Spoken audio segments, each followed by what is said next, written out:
வணக்கங்களே, கடவுளூர் TV நேருக்கு லட்சுமண அன்பு வணக்கங்கள். இப்போ நம்ம பார்க்க போகிறது வார ராசிகள் 10ஆம் தேதியிலேருந்து 16ஆம் தேதி வரை எப்படி இருக்க போதான்னு பார்க்க போகிறோம். ஸோ எப்போதுமே சொல்கிறதாங்க, லக்னத்துக்கு பாருங்கள், ராசிக்கு பார்ப்பதோட லக்னத்துக்கு ரொம்ப பர்ஃபெக்டாக இருக்கும். உதாரணமாக ஒரு மகர லக்னம் விருச்சிக ராசினா நீங்கள் வந்து விருச்சிக ராசிக்கான பலன்களை பார்க்குறோம், மகர ராசிக்கான பலன்களை பார்க்குறோம், ரொம்ப பர்ஃபெக்டாக இருக்கும். முதல்ல வர்றது பொது பலன்கள், அதுக்கப்புறம் தசாபுக்தி பலன்கள் வரும். ஸோ உங்களுக்கு என்ன தசாபுக்தி அந்தரங்கள் வருதோ ஸோ அதை வந்து பார்த்து அதை மிங்கிள் பண்ணி பார்க்கும்போது ரொம்ப பர்ஃபெக்டாக இருக்கும். வீடியோட எண்டில் டிப் ஆஃப் த வீக் இருக்குது, மறக்காமல் பாருங்கள். துலாம் ராசி. ஸோ துலாம் ராசிக்கு வந்து பார்த்தீங்கன்னா உங்களுக்கு ராசி அதிபதி சுக்கிரன் வந்து உங்களுக்கு வந்து 6ல் இருக்காரு. 6ல் இருக்காருன்னா 6ல் கிடையாது, அது பரிவர்த்தனையாக 8ல் இருக்கும். கொஞ்சம் கவனமாக இருக்கணும், கொஞ்சம் எமோஷன் ஸ்ட்ரெஸ்ஸஸ் அதிகமாக இருக்கிறதுக்கான வாய்ப்புகளும் ரொம்ப பார்த்துக்கணும். அதீத பேராசைப்படாமல் இருந்தீங்கன்னா எல்லாமே சிறப்பாக இருக்கும். அதுக்கப்புறம் பார்க்கும்போது உங்களுக்கு 2 மற்றும் 7ஆம் அதிபதியான செவ்வாய். 2 மற்றும் 7ஆம் அதிபதி செவ்வாய் வந்து உங்களுக்கு வந்து 9ல் இருக்கும்போது நிறைய பிரயாணங்கள், சுப நிகழ்ச்சிகள் சார்ந்த விஷயங்கள், நிறைய பிரயாணம் பண்ணுற மாதிரி விஷயங்கள், கணவன் மனைவி ஒரு பிரயாணம் பண்ணுற மாதிரியான விஷயங்கள்லாம் நிறைய இருக்கும். ஸோ தந்தை சார்ந்த விஷயங்கள் ரொம்ப சிறப்பாக இருக்கிறதுக்கான ரொம்ப நல்லா இருக்குது.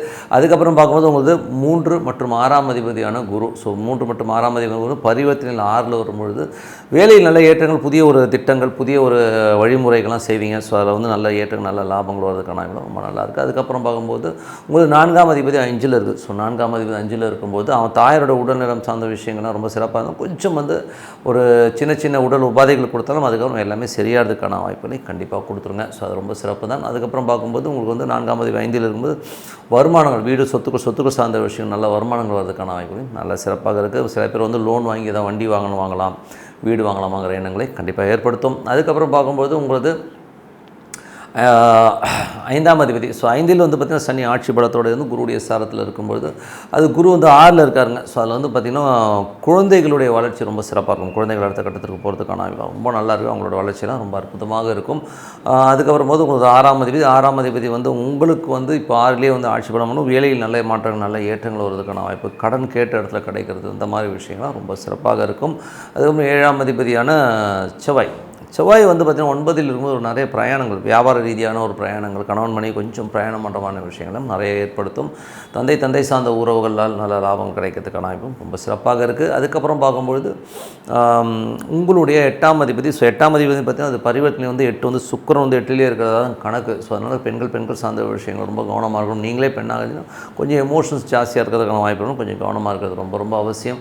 9ஆம் அதிபதியான புதன். ஸோ 9ஆம் அதிபதியான புதன் வந்து பார்த்திங்கன்னா உங்களுக்கு வந்து இருக்கிற இடங்கள்லாம் பார்த்திங்கன்னா புதன் வந்து இப்போது வந்து உங்களுக்கு 6ல் இருக்குங்க. ஸோ 6ல் இருக்கும்போது அது வந்து சனியுடைய சாரத்தில் இருக்கும்போது நிறைய பிரயாணங்கள், வேலை பலுக்கள் அதிகமாக இருக்கிறதுக்கான வாய்ப்பு, நிறைய பிரயாணங்கள் போகிறதுக்கான வாய்ப்புகளை கொடுத்துரும். ஆன்மீக சுற்றுலா போகிறதுக்கான வாய்ப்பு நிறைய கொடுத்துருங்க. ஸோ இந்த மாதிரி விஷயங்கள்லாம் சிறப்பாக இருக்கும்.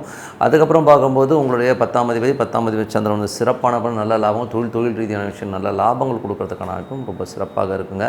ஸோ 11ஆம் அதிபதியான சூரியன் வந்து பார்த்திங்கன்னா உங்களுக்கு 5ல் இருக்கும்போது குழந்தைகள் விஷயங்கள் ரொம்ப சிறப்பாகவும் நல்ல சந்தோஷமும் குதூகலமாகவும் இருக்கும். பட் இருந்தாலும் சனியும் சூரியன் முன்னாரும் சின்ன வாக்குவாதங்களை தவிர்க்க முடியாதுங்க. ஸோ கொஞ்சம் கோபதாபங்கள் இருக்கத்தான் செய்யும். ஸோ இதுவரை பார்த்தது பொது பலன்கள். இப்போ பார்க்கும்போது தசாபுக்தி பலன்கள். ஸோ தசாபுக்தி பலன்கள் வந்து பார்த்திங்கன்னா உங்களுக்கு துலா லக்னமாகிறது சூரிய தசாபுத்தினா சூரியன் 11ஆம் அதிபதி வந்து 5ல் இருக்கும்போது குழந்தைகள் நல்ல சந்தோஷம் குதூகலங்கள் எல்லாமே இருக்கும். பட் இருந்தாலும் சனியும் சூரியனும் ஒன்றாக இருக்கும்போது அப்பா மகன்கள் நடுவில் ஒரு நிறைய கிளாஷஸோ ஸ்ட்ரெஸ்ஸஸோ வரதுக்கான வாய்ப்புகள் ரொம்ப கவனமாக இருக்கணும்.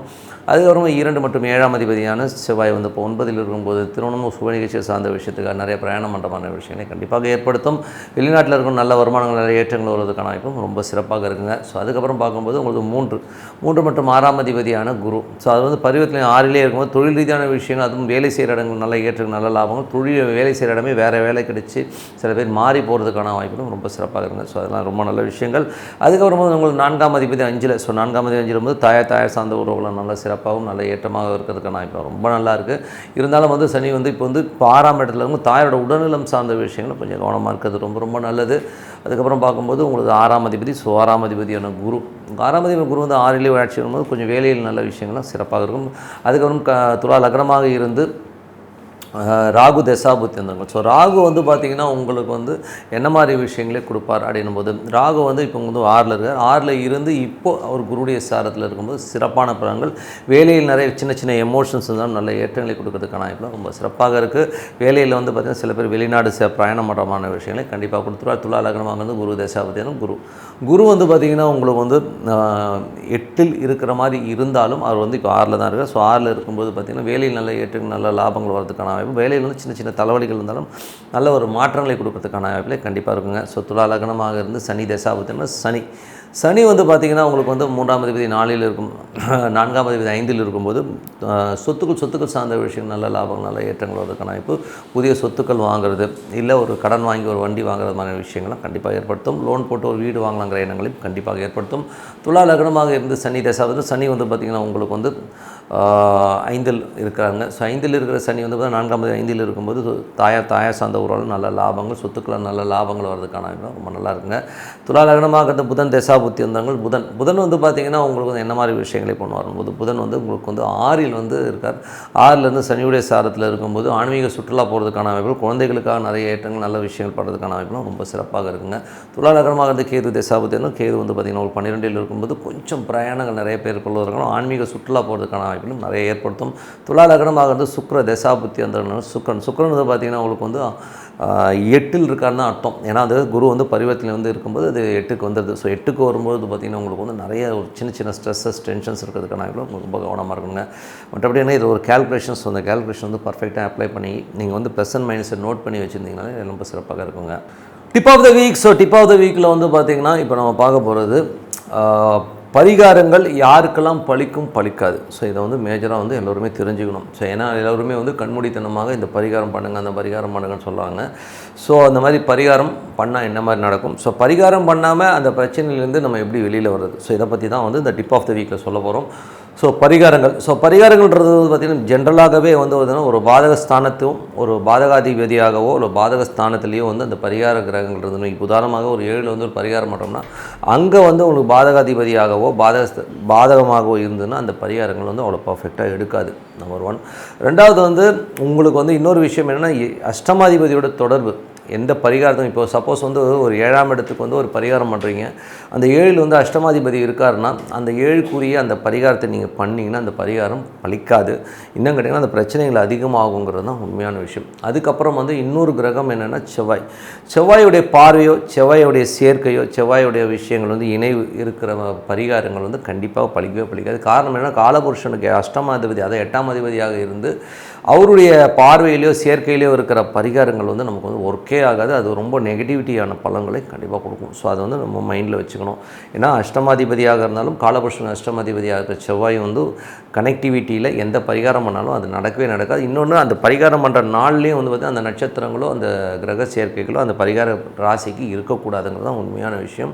ஸோ அது வந்து மேஜராக பார்க்கணும். ஸோ அது மட்டும் இல்லாமல் நிறைய பரிகாரங்கள் வந்து ஃபெயிலியர் ஆகிறது வந்து திதி சூனியங்கள். சில திதி சூனிய நாட்களில் இவங்களுக்கு திதி சூனியம் இருக்கிற ராசிகளில் வந்து ஒரு லக்னமோ சந்திரனோ போகிற அந்த காலகட்டங்களில் நம்ம அந்த பரிகாரங்கள் பண்ணும்போது நமக்கு வந்து அந்த பரிகாரம் வேலை செய்யாது. ஸோ அதனால் வந்து இதை வந்து கொஞ்சம் மைண்டில் வச்சுக்கோங்க. எந்த பரிகாரம் வந்து பார்த்திங்கன்னா ஒரு இது வந்து நம்ம ஏன் இது பலிக்காது, அப்போ நான் வந்து வெளியில் வரவே முடியாதா அப்படின்னு நீங்கள் கேட்குறது புரியுது. பட் வர முடியாதுன்னு இல்லை, பட் இது வந்து அனுபவிச்சு கழிக்க வேண்டிய கர்மாங்கிறத வந்து மைண்டில் வச்சுக்கோங்க. ஏன்னா வந்து சிலதுக்கு பரிகாரம் இல்லை. 70% விஷயங்களுக்கு வந்து பரிகாரம் கிடையாது. ஏன்னா வந்து எப்படியாச்சும் இந்த கனெக்டிவிட்டியில் வந்து உட்காந்துரும். ஓகேங்களா? ஸோ அந்த அப்படி இருக்கும்போது நம்ம என்ன பண்ணலாம் அப்படின்னும்போது என்னை பொறுத்தவரை ஒரு பிரார்த்தனை. ஸோ இறைவன்ட்டு வந்து பிரார்த்தனை பண்ணலாம். ஸோ மனதார வந்து இறைவனை பிரார்த்தனை பண்ணி மற்றவங்களுக்கு அன்னதானம் பண்ணுறதோ மனதார வந்து ஒரு இறைவனுக்கு வந்து ஒரு பிரார்த்தனை வச்சுட்டு வந்தீங்கன்னா கண்டிப்பாக வந்து அதுக்கான ரிலீஃப் அந்த விஷயத்தில் தான் கிடைக்கும் இல்லையா. நான் பரிகாரங்கிறது வந்து பார்த்திங்கன்னா ஒரு மெடிசன் எடுக்கிற மாதிரி. ஸோ அந்த மெடிசன் எடுத்திங்கன்னா என்ன ஆகும், அது சைடு எஃபெக்ட் கொடுக்கும்ன்றதை நீங்கள் மைண்டில் வச்சுக்கோங்க. ஸோ இந்த மாதிரி விஷயங்கள் இருந்ததுன்னா இந்த பரிகாரம் ஒர்க் ஆகாது. அதே இந்த பிரார்த்தனைகள் வந்து இறைவன். ஸோ இறைவன்கிட்ட வந்து நம்ம முழுசாக ஒப்படைச்சு நம்ம வந்து இறைவனை சரணாகதி அடைஞ்சு எனக்கு வந்து நல்ல வழி காட்டுங்கிறத வந்து நம்ம பண்ணும்போது கண்டிப்பாக எப்பேற்பட்ட பிரச்சனைக்கும் ஒரு தீர்வு கிடைக்கும், ஒரு வழி கிடைக்குங்கிறது தான் உண்மையான விஷயம். ஸோ எல்லோருக்குமே வந்து அது ஒரு என்ன சொல்கிறது, இதை வந்து நீங்கள் பண்ணி பாருங்கள். ஏன்னா என்னை பொறுத்தவரை நான் நிறைய பேர் சஜஸ்ட் பண்ணுறதுன்னா பிரார்த்தனை தான் சொல்லுவேன். பரிகாரத்தை விட நீங்கள் பிரார்த்தனை பண்ணுங்கள். மனதார இறைவனை பிரார்த்தனை பண்ண அதுக்கான தீர்வு வந்து நம்ம கூடவே வந்து ஒருத்தன் வந்து நமக்கு வந்து கிளியர் பண்ணி கொடுக்கறதான் நம்ம வந்து கண்ணெதிர்க்க பார்க்க முடியும். ஸோ அதனால் வந்து பிரார்த்தனை பண்ணுங்கள். பரிகாரம் இருக்குது, சிம்பிளான நிறைய சின்ன பரிகாரங்கள் இருந்தாலும் இந்த தொடர்பு அஷ்டமாதிபதி 8ஆம் அதிபதி தொடர்பு இருந்தால் அந்த பரிகாரம் வேலை செய்யாது.